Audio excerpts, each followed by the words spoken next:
The alarm did not give me time to sit down. I had just set my data tablet on the console when the proximity sensor screamed, and every light on the bridge of the patrol cruiser Vorkuta Sentinel shifted from standard amber to emergency white. My second officer Riva was already pulling up the long-range display before I had taken 3 steps toward the command deck. 6 cycles of nothing, 6 full rotational cycles of quiet border patrol along Sector 9, where the last interesting thing to happen had been a comet drifting too close to the gravity lane markers 2 months ago. The crew had grown comfortable. I had grown comfortable. That was my first mistake, Commander Javel Riva said, and the tone in his voice stopped me cold. He did not sound alarmed exactly. He sounded the way person sounds when they see something they do not have a word for. You need to look at this. I looked on the display. A shape had appeared in the dead corridor between marker 9 and the outer boundary of Imperial space. It had not decelerated into view from a distance. It had not announced its approach with the standard energy blue that preceded any vessel large enough to matter. It was simply there, the way stone is simply there when you pull back a piece of cloth, present, waiting, as if it had always been there and we had only just noticed. The shape was enormous. I had served in the Imperial Navy for 22 years. I had seen dreadnoughts that blotted out star fields. I had seen station carriers longer than some moons are wide. What I was looking at on that display did not resemble any of them. It was not elegant the way Imperial ships are elegant, with their clean swept lines and their ceremonial symmetry. This vessel looked like it had been argued into existence by people who disagreed about everything except the outcome. The hull was uneven in places, patched and repatched with sections that did not quite match in either color or texture.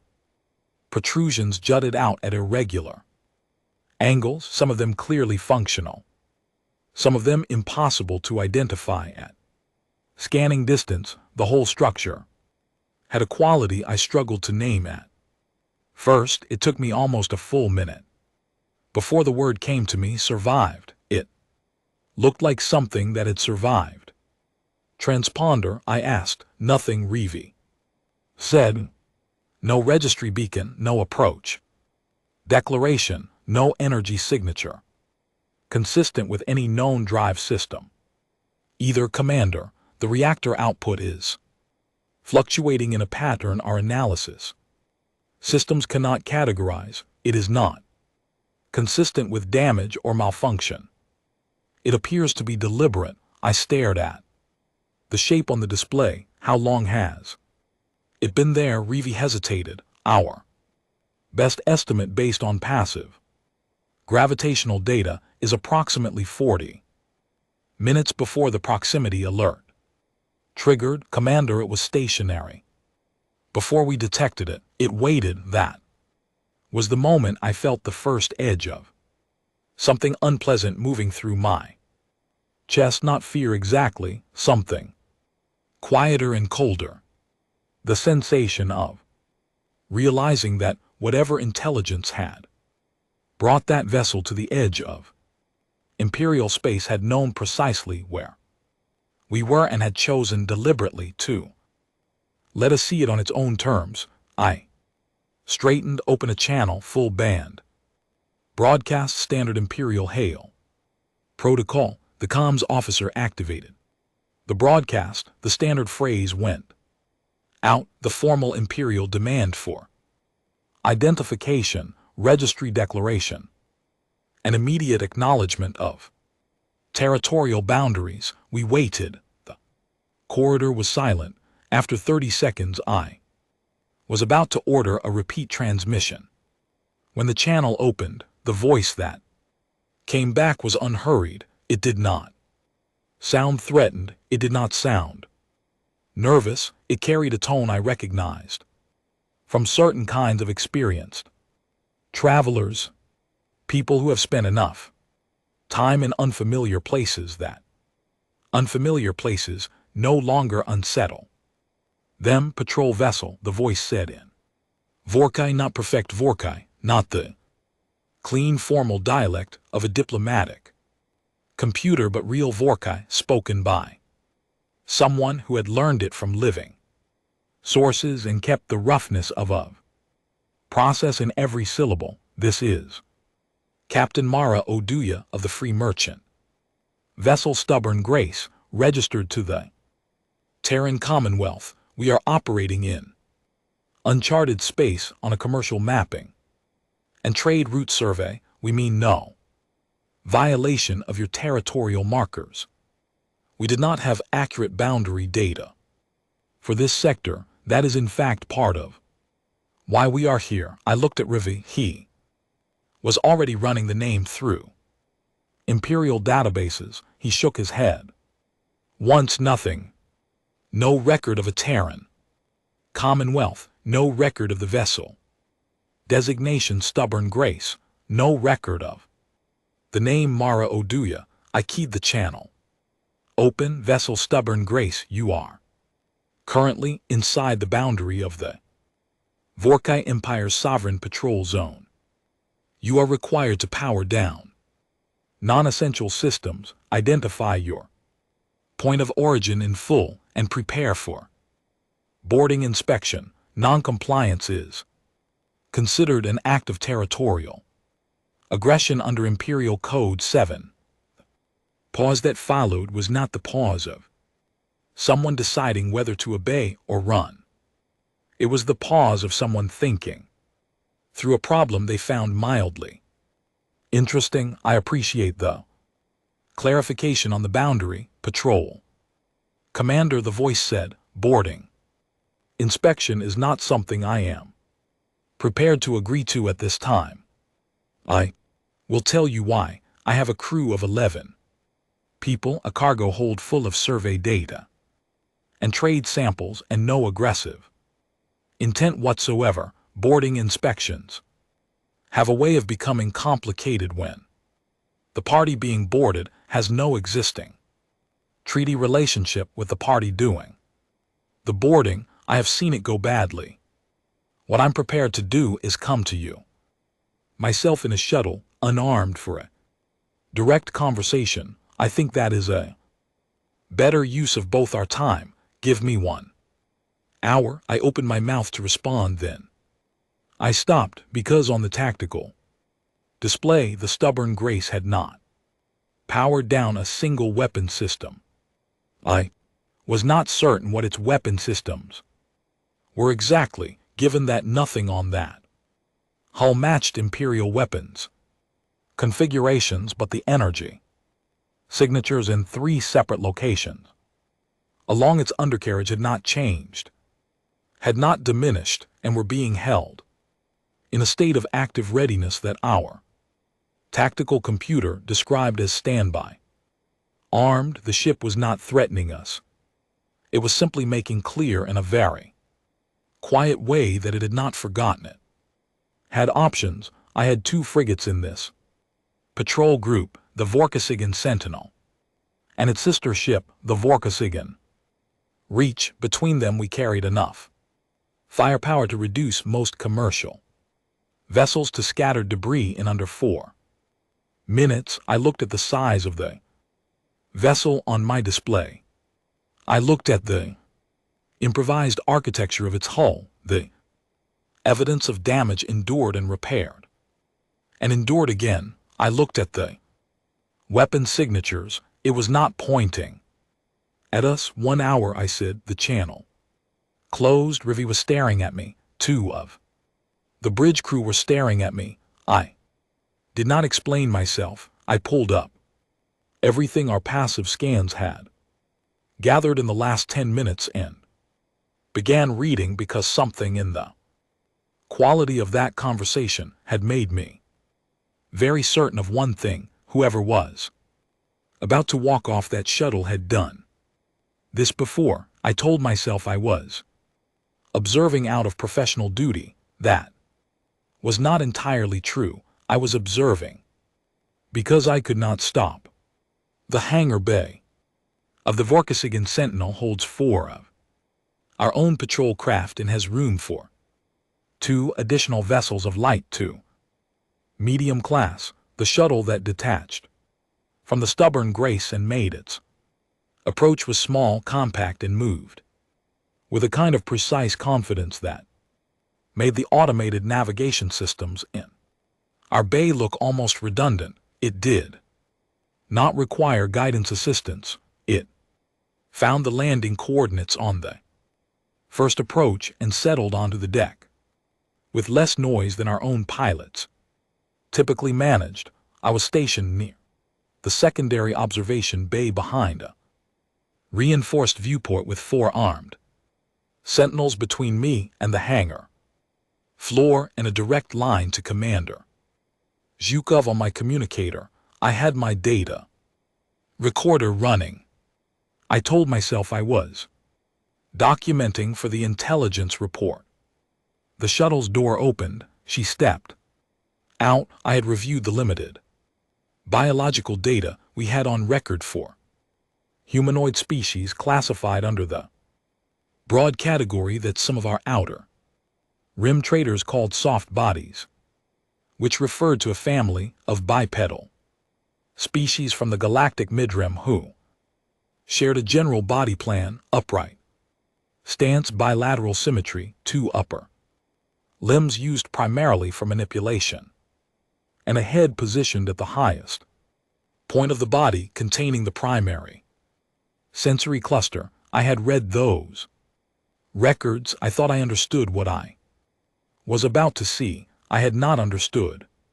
She walked into the hangar bay the way someone walks into a room they were expected in.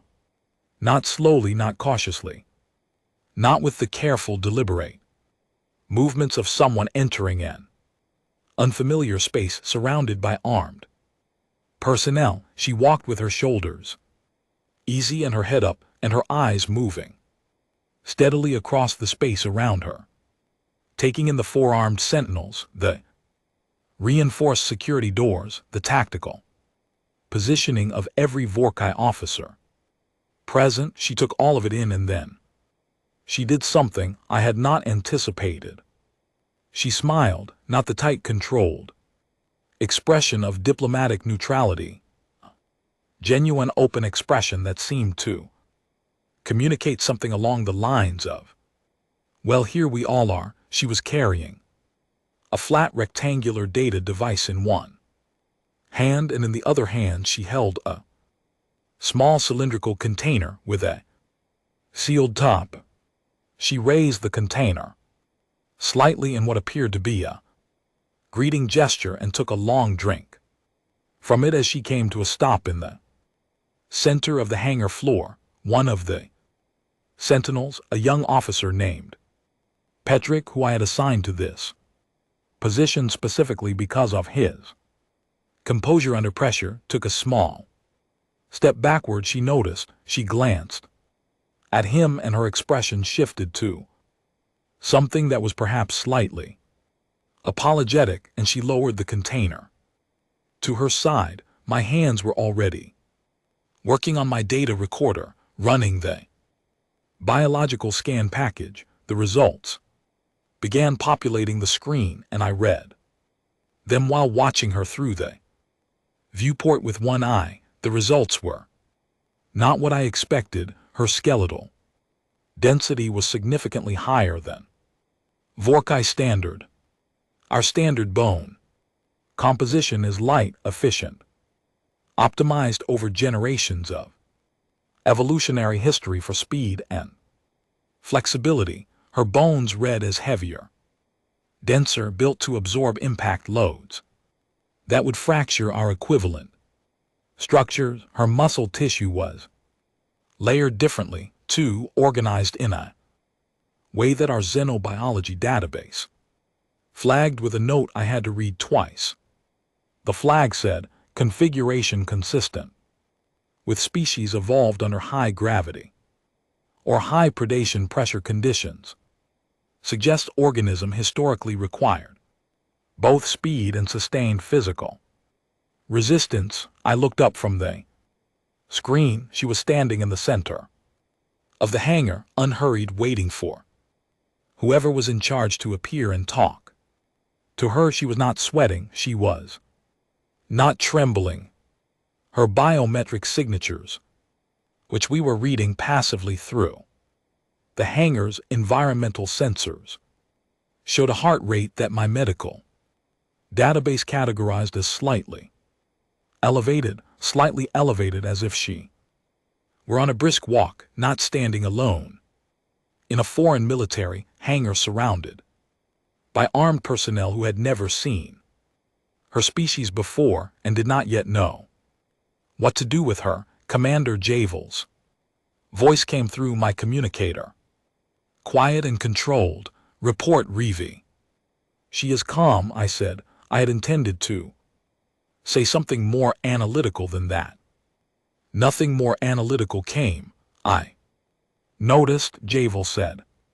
The senior diplomatic liaison officer, a man named Tovel, who had handled first contact situations 3 times in his career and considered himself experienced in these matters, walked onto the hangar floor and stopped a careful distance from her.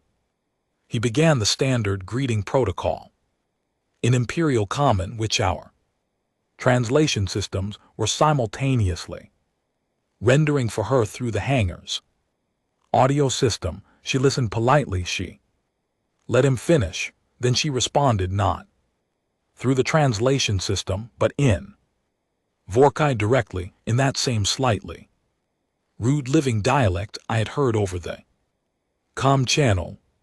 She thanked him with a formal greeting and told him that her name was Mara Oduya, captain of the vessel Stubborn Grace out of the Terran Commonwealth, and that she was here to discuss the possibility of a trade arrangement and the exchange of navigational survey data for this sector of space. Tovel blinked. He had prepared a formal sequence of procedural questions. He had a script. She had, with great pleasantness, skipped past all of it and arrived at the subject matter directly. I looked back at my data recorder. The biological scan results had continued updating while I was watching the exchange. I read the new entries. Her eyes were forward-facing. That was listed as notable in our xenobiology database, with a 3-word annotation that our analysts had added to similar entries for other species over the years. Annotation said, predator-derived visual configuration, forward-facing. Eyes in the primary sensory cluster indicated a species whose evolutionary history had included active hunting, the need to judge distance and trajectory with precision, to track moving targets, to anticipate the path of something trying to evade. I thought about the weapon signatures on the Stubborn Grace, still sitting at standby, armed in the corridor outside. I thought about the patrol data showing the vessel had maneuvered through unmapped space for 3 years. I thought about the way she had walked in here. I quietly added a note to my report. The note said, do not make assumptions based on apparent vulnerability. Then I underlined it. Tovel had recovered enough to ask her the procedural questions after all. She answered them patiently. She explained that the Stubborn Grace was a commercial survey and trading vessel, that she operated it independently under a Commonwealth Commerce license, and that her crew of 11 had been mapping uncharted routes for the past 3 years. 3 years. Tovel made a small notation and moved on without reacting to that number. I caught it though. I ran a root probability model in the background. While Tavo continued his questions, I asked the system to calculate the survival odds for a crew of 11 on a 3-year unmapped transit, accounting for known hazards in that region of space.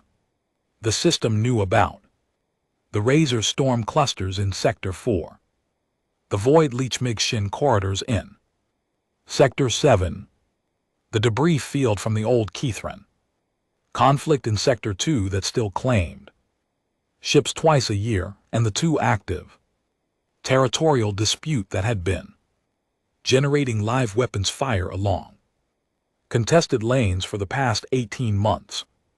The system returned a number. I read the number, then I checked whether I had input the variables correctly because the number seemed like an error. I had input them correctly. I looked up at her. Through the viewport, she was answering a question about cargo manifests, tapping through something on her data device, utterly unhurried. I almost said something out loud to the empty observation room. I stopped myself, but the thought was clear enough. 3 years through that region of space with 11 people on a vessel that looked like it had been repaired with whatever was available, and she had walked in here to a military hangar full of armed strangers, and the thing that was keeping her heart rate slightly elevated was approximately equivalent to a light jog. Tavo was asking about the whole modification configurations visible in the scan data. She glanced up from her data device with an expression that was entirely helpful and said, "The mass driver systems on the undercarriage, those were our weapons officer's project. We had a run-in with territorial forces in one of the disputed corridors about 14 months ago. After that, Callum decided we needed something with better reach. He built them out of cargo handling equipment. They are not pretty, but they work well enough," Tavo said with admirable steadiness. "You engaged territorial forces. They engaged us first," she said in a tone of mild but firm clarification. "We disengaged as soon as it was practical. We prefer trade to confrontation, but we do not sit still when confronted. That has historically not gone well for the people who expected us to." The hangar was quiet for a moment. Patrick, the young sentinel officer who had stepped backward earlier, had not moved since. His eyes were on her, and his expression was one I recognized. It was the expression of someone rapidly reclassifying something they had initially assessed as manageable. I added a second note to my report. The note said, "Recommend immediate intelligence escalation to Admiral Tessavon. Priority level urgent." And then, because I was a thorough officer and I believed in documenting complete information, I added one more line. I wrote, "She asked if there was somewhere she could sit down and whether we had anything to eat. She said she had been traveling for a long time and she was hungry." I believe she was entirely sincere. I am still thinking about what that means. The dossier arrived on my desk at 3rd. Bell and I had read the first page twice before I accepted that it was not a fabrication submitted by someone with an unusual sense of entertainment. "I am Admiral Tessavon. I have run Imperial intelligence operations in 6 sectors over a career that spans 31 years. I have read reports about species we were meeting for the first time, reports about weapon systems we had not previously encountered, reports about events that should not have been possible according to our existing models of how the galaxy worked. I have read all of those things and remained Calm, I called my senior analysts to the briefing room and I set the dossier on the table and I looked at them and I said, read this and then tell me what you think we are dealing with. They read it. For a long time nobody said anything. Analyst Vane, who specializes in hull materials and structural engineering and has never, my experience, been anything other than composedly analytical, raised her hand and said with some difficulty, the patch on the lower port hull section, the large one covering approximately 12% of the total hull surface area.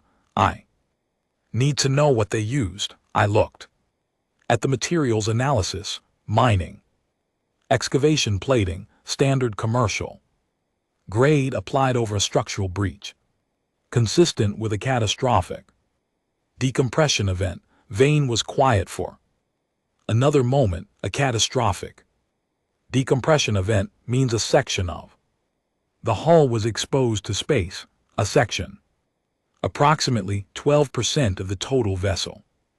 Yes, and they clears throat patched it with mining equipment. Yes, and then they kept going. I looked at her. Yes.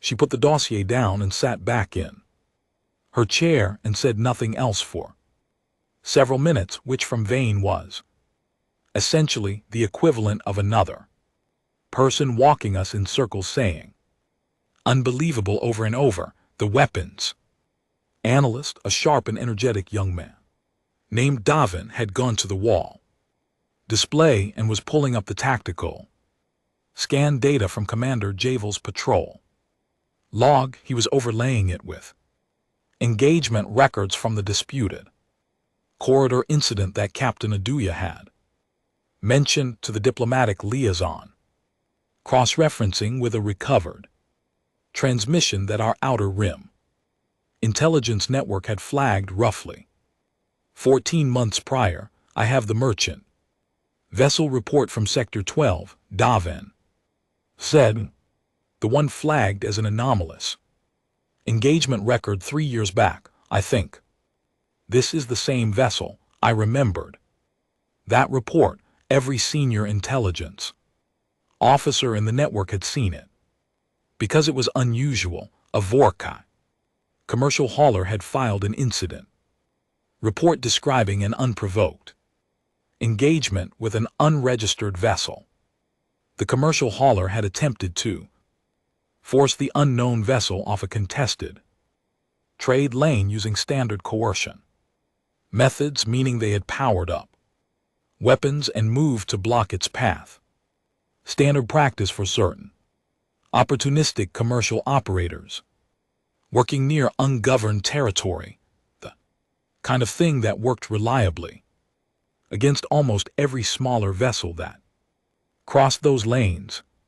The incident report had ended with the commercial hauler limping back to the nearest station with significant hull damage and a transmission that said, in its entirety, we recommend no further engagement with vessels of this configuration. No further detail, no description of what had happened exactly, just that one sentence in a damage report that suggested the hauler had been struck by pieces of something that had been it before the impact, which our analyst had interpreted at the time as a debris field from a weapons discharge. We had noted it, filed it, and moved on. Davin pulled up the whole damage profile from that incident report and placed it next to the scan data from the stubborn Grace. He did not need to say anything. The match in certain structural stress patterns was clear enough to read. Without explanation, she did not mention that incident. I said, no. Davin said, she mentioned a different one 14 months ago. This one was 3 years ago. I looked at the two sets of data side by side for a moment. How many engagement incidents do we think there have been total? Davin turned back to the display and began pulling more data. He was quiet for a while, then he said, based on damage signature layering in the whole scan, I can identify stress patterns consistent with at least 4 distinct weapons impact events, 2 explosive proximity detonations, 1 severe collision event, and the catastrophic decompression that Vane identified. All repaired, all showing evidence of continued use after repair. He paused. Commander, this ship has been in continuous active operation. Through all of that, it has not gone back to a shipyard. It has not been refitted at a station. Every repair on record was done in the field with whatever was available. The room was quiet again. I pulled up the small file our Outer Rim Intelligence Network had assembled on human civilization over the past decade. It was thin. We did not have many sources operating in those regions, and the ones we had were traders and travelers rather than dedicated intelligence assets. The picture they painted was incomplete and, in some ways, contradictory. Humans had, by their own historical records, nearly ended their own civilization at least twice that we knew of, once through environmental collapse and once through a conflict of such scale that our analysts had initially refused to believe the casualty numbers were accurate. They had recovered from both, not gradually, not over the course of slow, careful generations of rebuilding, but with a speed that our demographic and industrial models consistently predicted was not achievable, and that the historical record consistently showed it happened anyway. They had no single unified government when our first intelligence fragments were assembled, roughly 200 years ago. In their time, they had dozens of competing powers, multiple languages, incompatible technological standards, territorial disputes of their own. Every projection our analysts had run on civilizations fitting that description had indicated eventual managed unification or collapse over a span of 3 to 5 centuries. Humans had managed a loose but functional commonwealth structure in under 200 years without collapsing first, and were now quietly sending small, independent vessels into unmapped space with commercial survey licenses, vessels crewed by 11 people who patched catastrophic hull breaches with mining equipment and kept going. I set the intelligence file down and turned to Vane. Run a combat projection, full scenario model, hypothetical imperial engagement with Terran Commonwealth forces.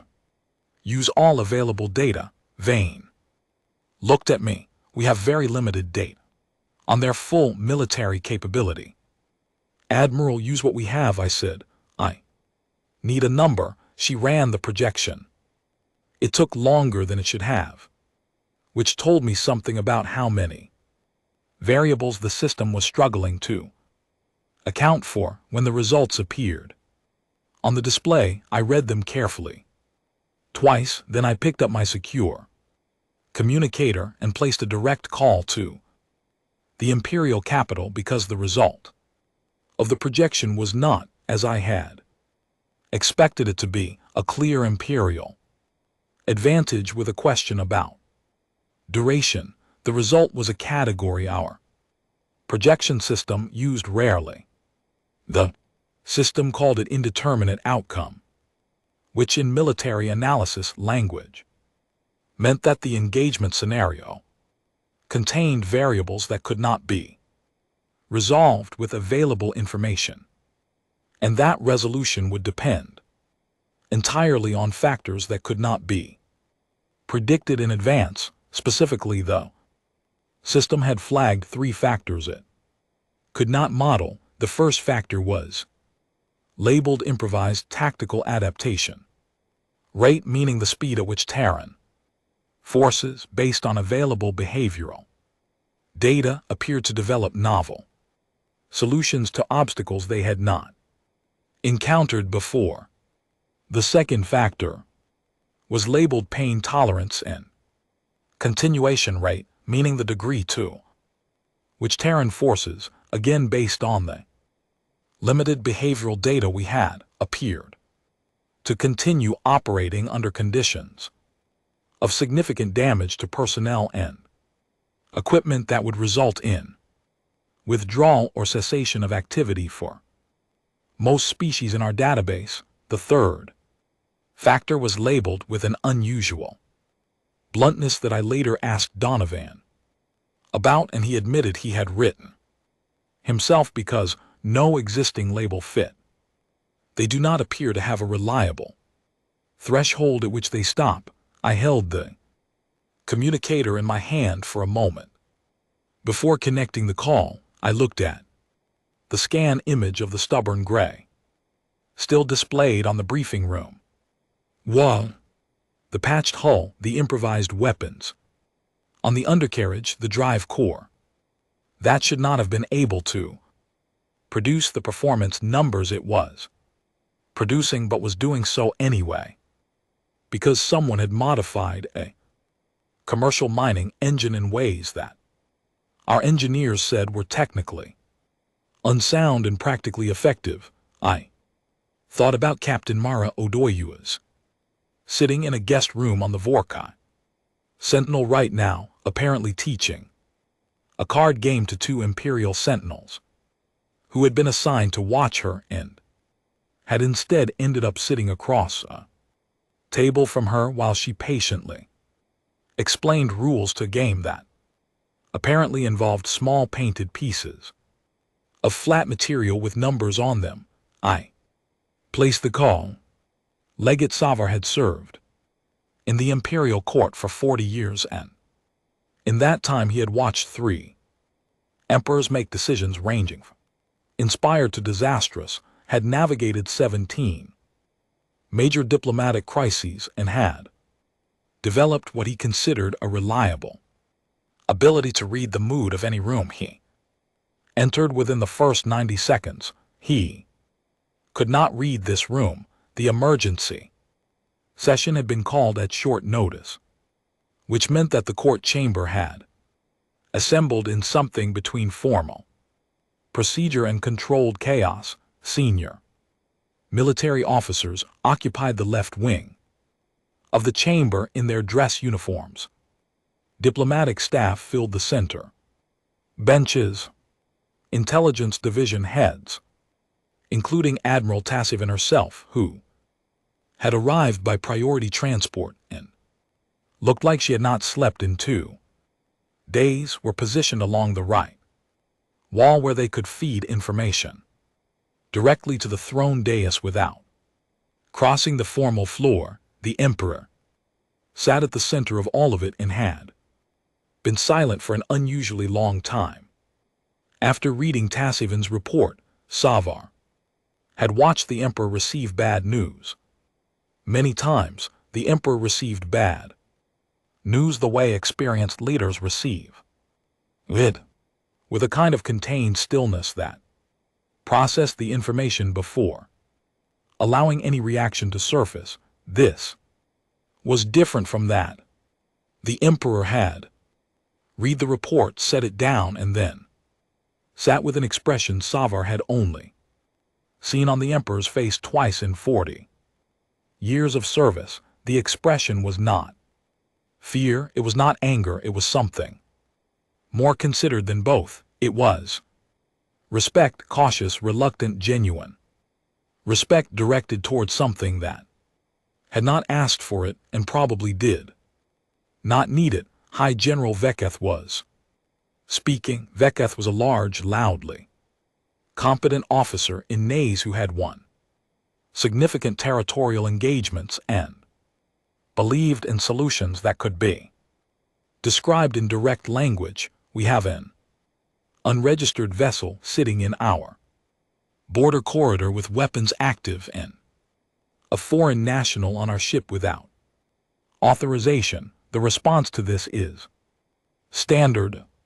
We detain the vessel, complete the inspection, and determine whether this Terran Commonwealth represents a threat to imperial interests. If it does, we act accordingly. If it does not, we establish formal terms for its departure and the establishment of boundary acknowledgement protocols. Tessevan said from the right wall, in a tone that was very carefully neutral. With respect, High General, the vessel has not complied with boarding requests, and its weapon systems have remained in standby armed configuration throughout. Any attempt at forced detention would represent an escalation. We have 2 frigates at that position. Vekath said. Yes, Tessevan said. We do. The way she said those 3 words landed in the chamber like a stone, dropped into still water. Sevar watched the faces of the senior officers. Some of them understood immediately, some of them did not.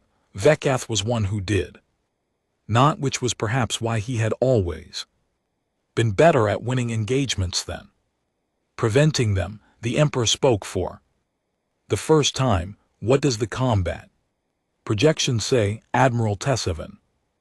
Tessevan was quiet for precisely the right length of time before answering, which Sevar recognized as the pause of someone who had decided in advance to be honest about something they would have preferred to qualify extensively. The projection returned an indeterminate outcome designation, Your Majesty, based on available data. Vekath made a dismissive sound. Indeterminate based on incomplete data is not the same as disadvantageous. No, Tessevan agreed. But I want to draw the court's attention to 3 things. The first is that this single merchant vessel, operated commercially by a crew of 11, has accumulated documented evidence of surviving engagement with armed forces, no fewer than 4 times, repairing its own hull without external support, and continuing to operate across unmapped space for 3 continuous years.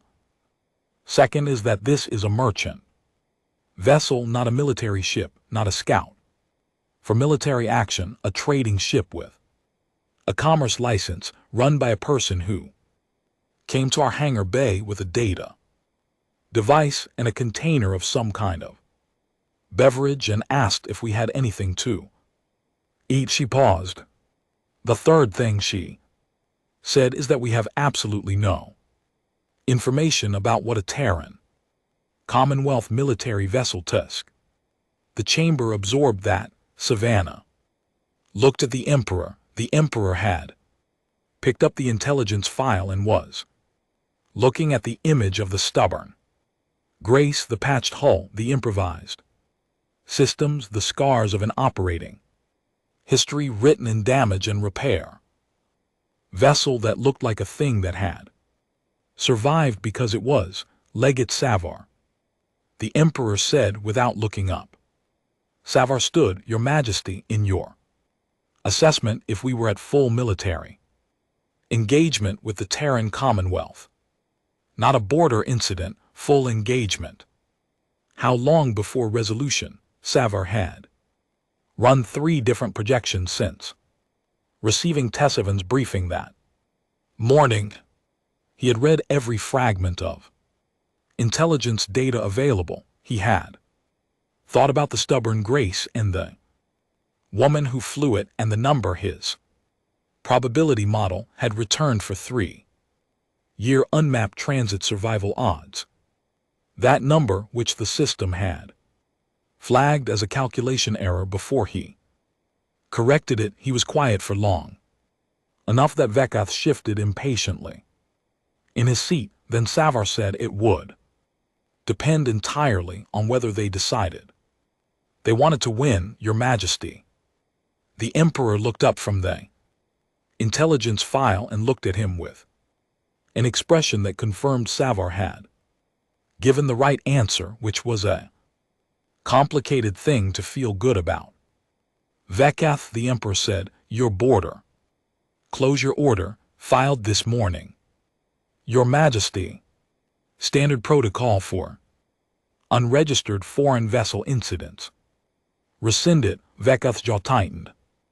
Visibly, "Your Majesty, rescind it," the emperor said again in the tone that indicated the conversation on that point was finished, and prepare a formal diplomatic envoy, full ceremony 12 ship escort. We will invite Captain Oduya to a formal meeting, not an interrogation, not an inspection, a meeting with the appropriate honors extended to the representative of a civilization we have not previously had the opportunity to know.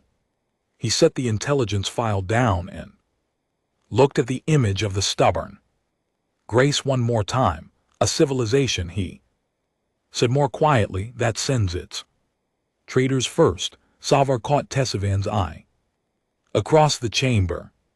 She gave him a very small nod that communicated something neither of them said aloud, which was, "Good, we chose correctly, and also let us never be in a position to find out whether we chose incorrectly." He sat back down and began composing the formal diplomatic instructions in his head, already thinking about what kind of opening trade terms would signal goodwill without projecting weakness, already wondering what navigational data the stubborn Grace was carrying and how much of the unmapped corridor it had successfully charted. He was also privately looking forward to meeting Mara Oduya. He had a feeling she was going to be interesting. "I want to tell you something honestly before I explain what happened. I knew where I was flying into.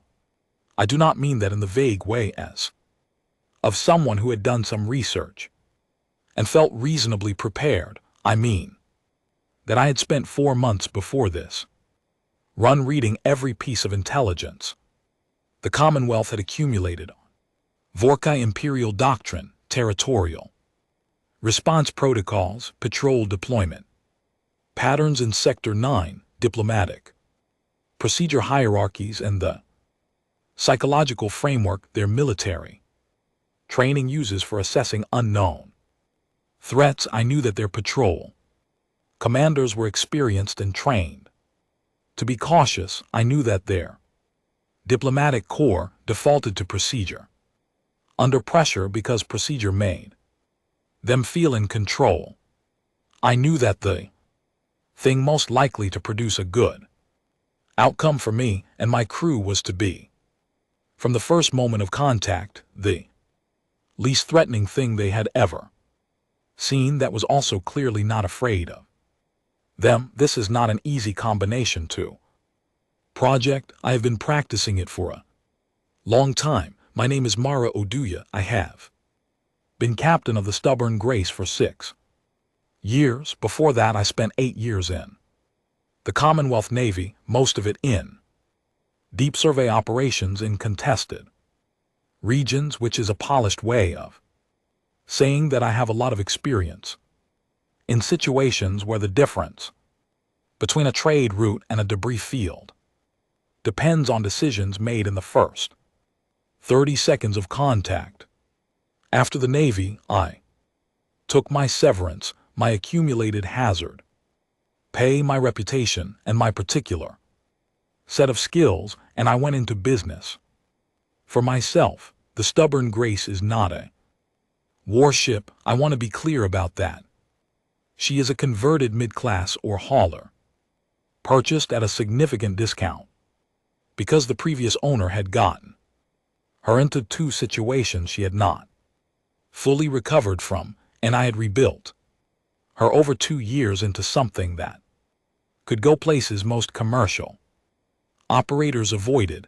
Callum, my weapons officer, who joined the crew in year 2, after I pulled him out of a genuinely dire situation involving a territorial dispute, and a gambling debt that I will not detail here, added the mass drivers. In year 3, we had a run-in with a convoy that decided we looked like an easy target and discovered we were not. And after that, Callum said he wanted something with more reach, and he built it from the cargo bay crane housing and 3 repurposed mining char launchers. They are not elegant, they work. My crew of 11 includes, in addition to myself and Callum, a chief navigator named Owen, who can plot a course through a razor storm with a manual calculation backup system, and a cup of something hot, an engineer named Petra, who once repaired a drive core coupling in 4 hours under conditions that I later described to a Navy contact of mine, and he told me flatly that that was not physically possible. A medical officer named Grace, after whom the ship is named, though she insists it is a coincidence, and I have never pushed the issue to survey specialist, a comms expert, a cargo operations manager, and 2 crew members whose job titles I described to customs officials as support operations, which covers a reasonably wide range of actual activities. We have been together in situations that were not supposed to be survivable, and we have survived them, and we are still going. That is not luck, though luck has played a role. It is preparation, adaptability, and an extremely high collective tolerance for situations that are uncomfortable but manageable. The Vorkai did not know any of that when I walked into their hangar bay. What they saw was a human woman, apparently unarmored, carrying a data device and a thermos of coffee, walking into a military space full of armed personnel who had never seen her species before and did not know what she was capable of. I knew what they were seeing. I had thought carefully about what I wanted them to see. I wanted them to see someone who was not scared of them. Not because I was not somewhat nervous. Because I was. My heart rate was elevated, and I was running constant environmental assessments as I walked in, cataloging exit routes and threat positions out of habit and training. But nervous is not the same as scared, and scared is not something I was willing to show, because showing it would have told them something untrue about me and about humanity in general. We are not a species that runs from the unfamiliar. I have thought about this a lot, about why we are this way, and I think it comes down to something in our evolutionary history that we carry in our bones. We are curious in a way that overrides caution. We walk toward the thing we do not understand rather than away from it. This has caused us significant problems throughout our history, and it is also, I believe, why we are still here. Diplomatic liaison who met me in the hangar Toval was very well prepared and very professional, and visibly working hard to maintain the formal structure of his procedure in the face of what was apparently a thoroughly unexpected situation. I appreciated the effort. I answered his questions honestly, and I volunteered the information about the mass drivers because I wanted them to know we had them, and because I wanted them to understand the context, which was that we had built them in response to being targeted rather than because we were looking for engagements. We are not looking for engagements.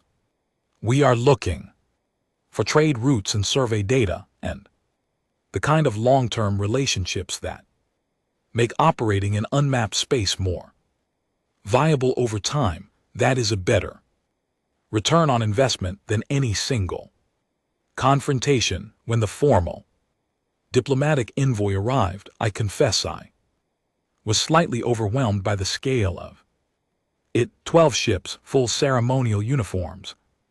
A degree of procedural pomp that my crew watched from the observation deck of the stubborn grace with an expression that I can only describe as collectively entertained.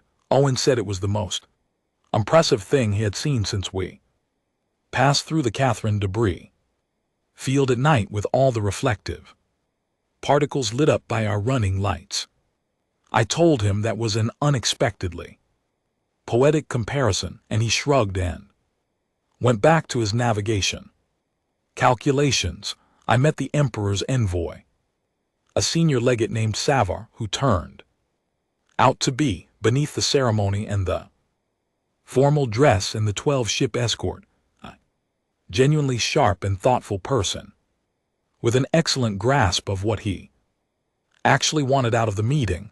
We spent 6 hours in formal discussions that gradually became less formal as it became clear that we were both primarily interested in reaching a practical agreement rather than performing one.